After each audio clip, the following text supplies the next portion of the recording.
Тәуелсіздіктің 30 жылдығы қарсаңында Теген ауылына көгілдір отын тартылады. Бұл туралы бүгін Маңғыстау ауданының әкімі Тілек Көшмағанбетов мәлім етті. Сондай-ақ ауданда бірнеше жолдар жөндеуден өтетін болады. Агробизнес саласындағы көрсеткіште жаман емес. Аудан басшысы жылына 200 тонна өнім өндіретін жылыжайдың құрылысы жүріп жатқанын айтты. Толығырақ келесі бейнематериалда.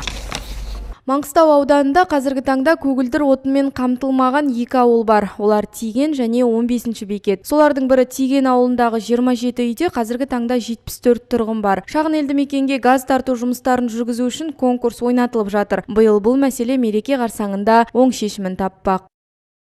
Ауданда көптен бері күрмеуі шешілмей жүрген жобаның бірі Бекі Басқұдық су құбырының құрылысы болатын. Бұл да биыл іске аспақ. Қазір құбырларды монтаждау жұмыстары жүргізіліп жатыр. Бұдан бөлек биыл ауданда бірнеше жол жөнделеді. Соның бірі Шетпе Қызан автокөлік жолын қайта құрылымдау. Аталмыш жұмыстар 85-ші шақырымнан 110-ші шақырымға дейін жүргізілетін болады. Яғни Мәстек Қызан аралығы жолы жаңарады деген сөз.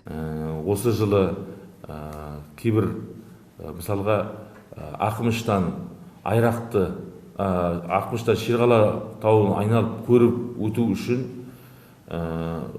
грейдер жол салу және Айрақтының тамашалайтын жеріне бару үшін жолдан қашықтығы бар. Сол себепті сол жерге жол салу және Отпан тауға дейін жол салу бойынша қазір жобалар жасалынып ұсынылды бюджетке. Егер мақұлданатын болса, осы жолдарды біз бастауымыз керек.